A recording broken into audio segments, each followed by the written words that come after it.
from the studios of Farm Journal Broadcast, this is AgDay.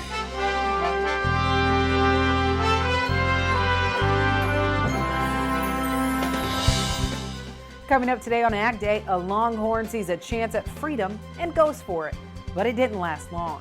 Monday is a big report day, so what goes into making sure the numbers are kept under wraps until just the right time?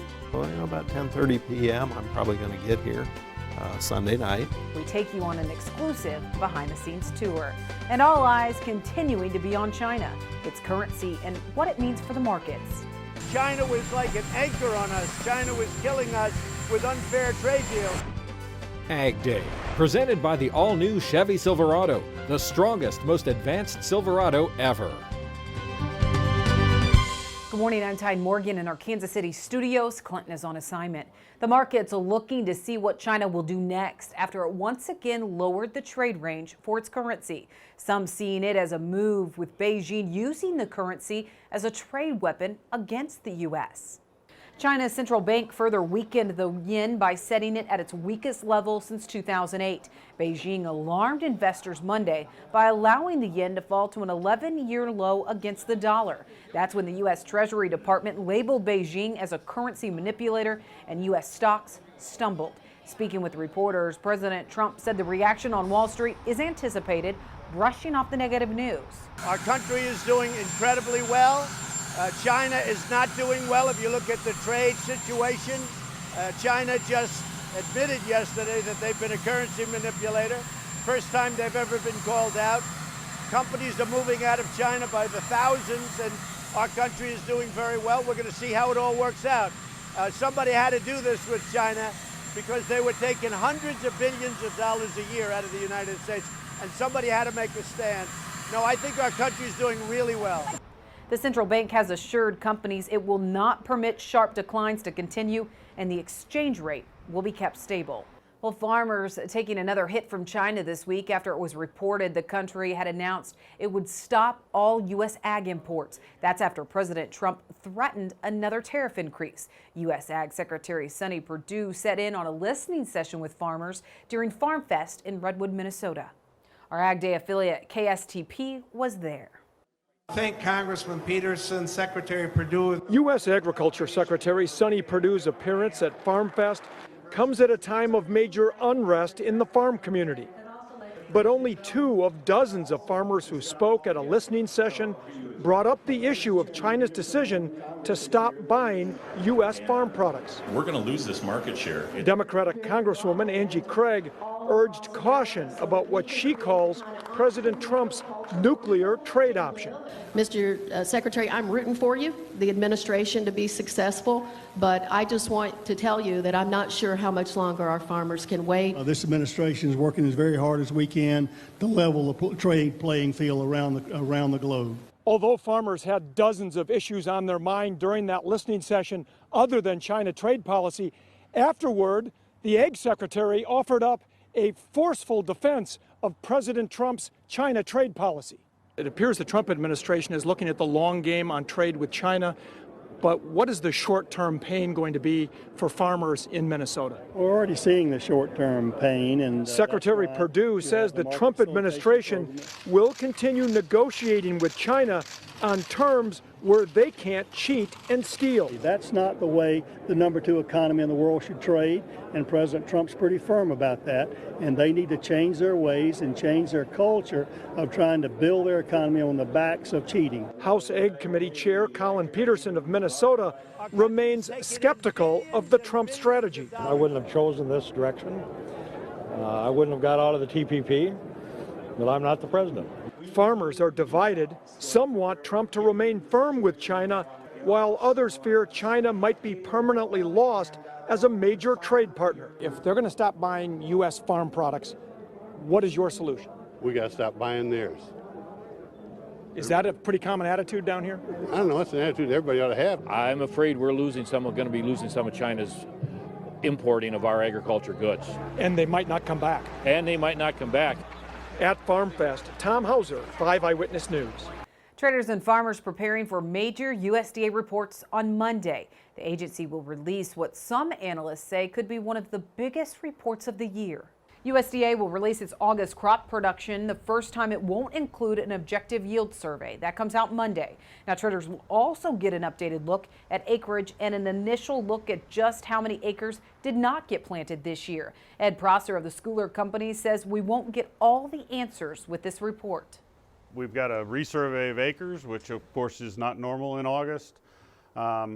Everybody's going to be try to understand how they looked at the yield data that's going to come out. It's going to be a data dump that probably only rivals the January crop report in scope and scale.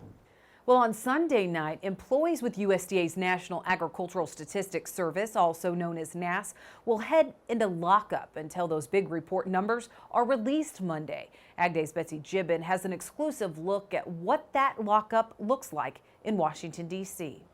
Behind these golden doors is where USDA's NASS division will be locked up Sunday night before the big August 12th crop production report. Not shown the armed guard at the door or the work which goes on inside. So this is our analysis room. So, when we come in, we get the doors locked and all the data is finally encrypted after we're in that secure environment. This is the room that we all come together in to actually set those regional or national totals. First, every employee works on data independently on their own, surrounded by computers and calculators. So once everybody's completed that process, then we come together, talk about what everyone's seeing. Ultimately, the chair will lead us through a discussion that brings us to a consensus on what that best estimate is. Honing says NASS listens to all kinds of perspectives, crop after crop, throughout the night, with lots of discussion. Then we rotate in some folks from our regional field offices to bring in some of that perspective from out in the field. We also have some of our staff from other units within the organization who maybe spent more time focusing on the survey work that we did. For Honing, he's been through over 200 lockups, some overnight. So it can be a pretty long night for us. We'll physically have everything secured by 12:30 a.m., but that usually means we've got to get in here an hour, maybe 2 hours before that to get everything settled. While most reports are released at noon Eastern time, the Ag Secretary or an official in his place will come in to be briefed around 11:45. The first thing that he's going to do is he's going to sign the report. And what he's doing is he's indicating that this is an official USDA report. He's not indicating that he agrees with the numbers, that he likes the numbers, anything of that nature. It's official. So clearly it's a very visual way of showing that there is no political influence. Honing says the briefing continues past noon, even after the report is released. It's very interesting for folks from around the world to see how separated we keep the politics and the statistics, and that's really a big deal here in the U.S. As the door unlocks, it's business as usual until hours before the next report is released. Reporting in Washington, D.C., I'm Betsy Gibbon. It's almost a full-time job keeping those weeds away, right? But some folks get pretty clever with removing them, as meteorologist Mike Hoffman shows us in Crop Comments. Good morning, Mike. Thanks, Tyne. You just have to watch how Eric Iverson gets rid of weeds. This is an organic soybean farm in Cleghorn, Iowa. Eric is using what's known as a lightning weeder to get rid of the water hemp around his beans. It uses an electric discharge system to get rid of the weeds. Just look at that thing zapping away. Never seen anything quite like that. Here's the wind speed forecast, and you can see starts off a little bit breezy, parts of the Great Lakes and on into the northern Rockies, as well as South Texas into the west. And it gets a little windier in those places during the afternoon hours. Heading into the day tomorrow, not much wind in most of the country at all, as you can see. But heading through the afternoon hours, it'll get windier out west and a few spots in the plains and the northeast. I'll have more on your forecast coming up. Now here are some hometown temps. Introducing Farm Journal TV, on demand 24/7. AgDay, Machinery Pete TV. U.S. Farm Report on your phone and tablet. Download the Farm Journal TV mobile app today. Well, still ahead, some insight into what we could see in the fall cattle market. That's ahead in analysis. Closed captioning is brought to you by BASF. Grow smart. Well, despite rumors that China would not be buying any more U.S. ag products for now, China did do some buying last week. USDA is reporting it purchased 1,400 metric tons of pork, 25,000 metric tons of sorghum, and 126,000 metric tons of soybeans. And it was a big day for soybeans on Thursday, futures rising double digits. Here's more from the CME. Soybeans, as with corn, had that peak panic capitulatory type of trade on Monday with regards to the U.S.-China trade talks breaking down yet again, surprise, surprise. But we filled a very significant support pocket and gap from May 28th, 855. We've rebounded off of that nicely, and the fact that we got that springboard reaction is really encouraging, and I wouldn't be surprised to see that lead to continuation towards that psychologically significant $9 handle from there. I think, obviously, like corn, going to focus a lot more on that USDA report. I guess the ace in the hole is the fact that we could potentially get a trade deal at some point. That is now a black swan event now that we have a lot, if not all, of the bad news with regards to trade price into the market. It's been Oliver Slope with Blue Line Futures from the floor of the CME. Well, we'll soon have calves going to sale. What could we see from the cattle market in the fall? Clinton has some insight from Chip Nellinger in today's analysis.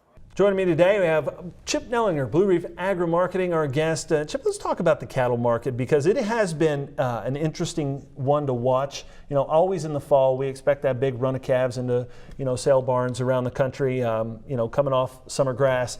What are you seeing in this market that's kind of got your ears up?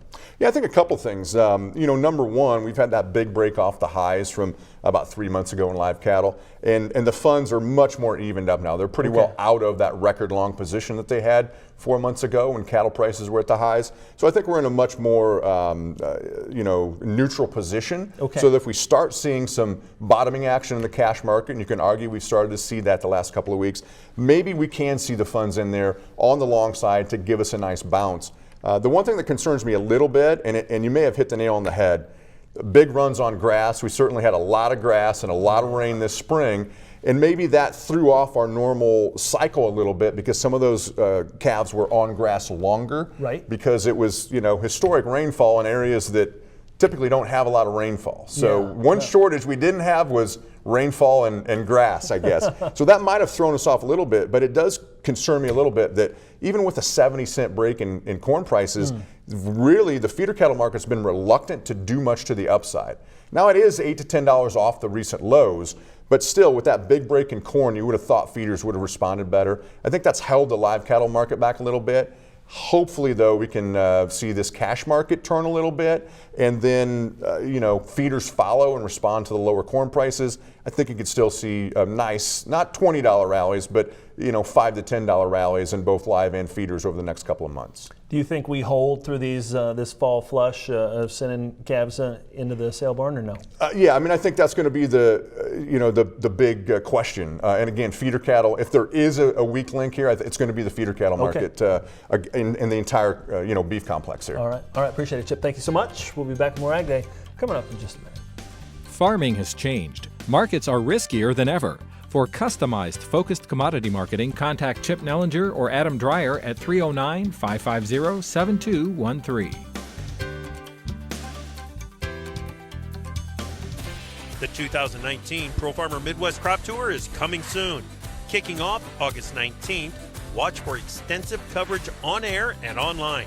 The premier sponsor of Crop Tour is Pioneer, with support from IBM, RCIS, RAM, AeroVironment, Titan Tires, Farm Mobile, and Farm Credit Services of America.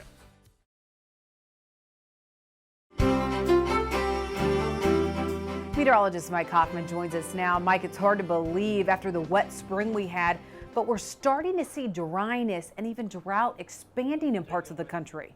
Yeah, absolutely right, Tyne. In fact, we're going to start with the drought monitor here, and we have not seen yellow or oranges or anything in the Corn Belt in months.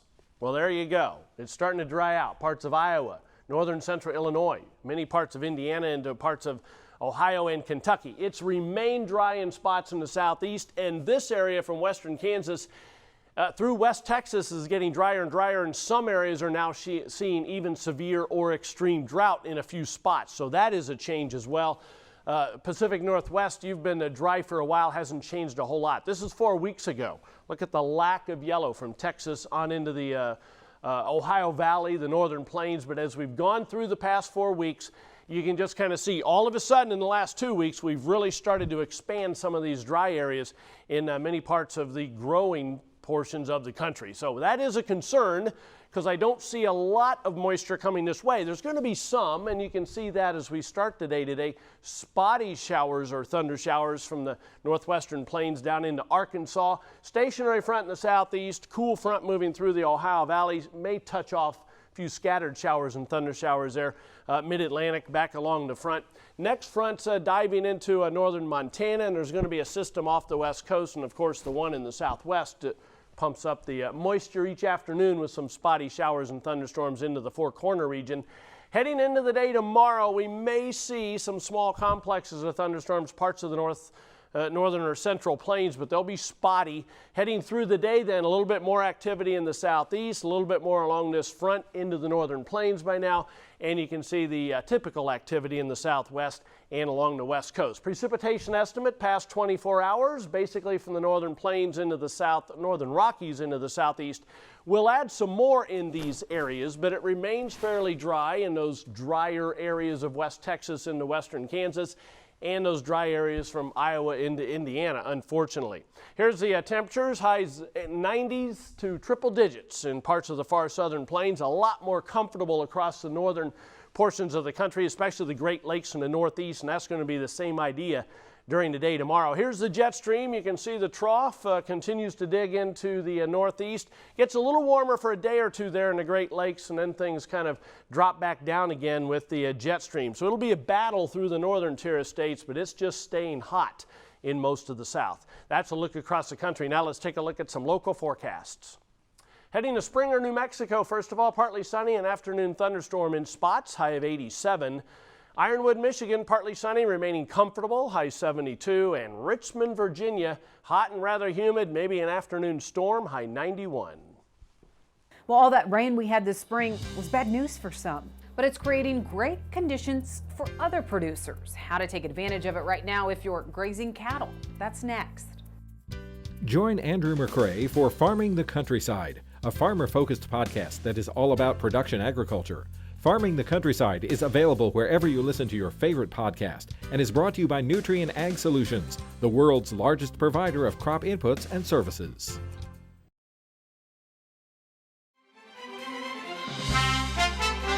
Well, all that rain has created some high-quality grass in parts of the country, and in Kansas State beef specialist Dale Blassie says producers should take advantage of it. I think there's a great opportunity now for cows, especially our younger females, to really build and pack some body condition on those cows. You know, we had that one winter feeding year that was pretty dramatic. A lot of folks have forgotten in Kansas what a potential winter can be like. And, you know, cows that are today certainly in excess of 5 body condition-wise, but certainly for our younger age females, from now through first frost is a great opportunity to think of that as a recharge the battery of the cow. And coming back with protein will enhance and improve digestibility of this lower quality material. Certainly there's a lot of opportunity for animals if they're given free access and adequate, you know, they're not stocked too heavy, to selectively graze down into the draws and find some of the cool season plants that might be growing and obtain some protein there. But I think it's, in many cases, I think there's a good opportunity to recoup body condition with the use of protein. Thanks so much. Well, ever have one of those days where you just want to get away? Well, one Longhorn did. See how this break came to a quick end. That's next. AgDay's coverage of the 2019 Pro Farmer Crop Tour is brought to you by Ram Agriculture, built to serve. Closed captioning is brought to you by BASF. Grow smart with BASF. We create chemistry. Well, not something you expect to see in a busy downtown street, but look what played out in downtown Colorado Springs. A longhorn steer got loose. Just look at it go, running through a crowd of people who darted out of the way and right into a building. It hung in there for just a few seconds before someone pulled open a door, and it was lassoed by a cowboy. Nice roping there, what I expect to see in Colorado. The longhorn was part of a cattle drive event when it somehow got loose. The best part, no one was injured. I can relate. I feel like that was my spirit animal. Well, that's all the time we have this morning. We're so glad you tuned in. I'm Tyne Morgan. Have a great day in Farm Country.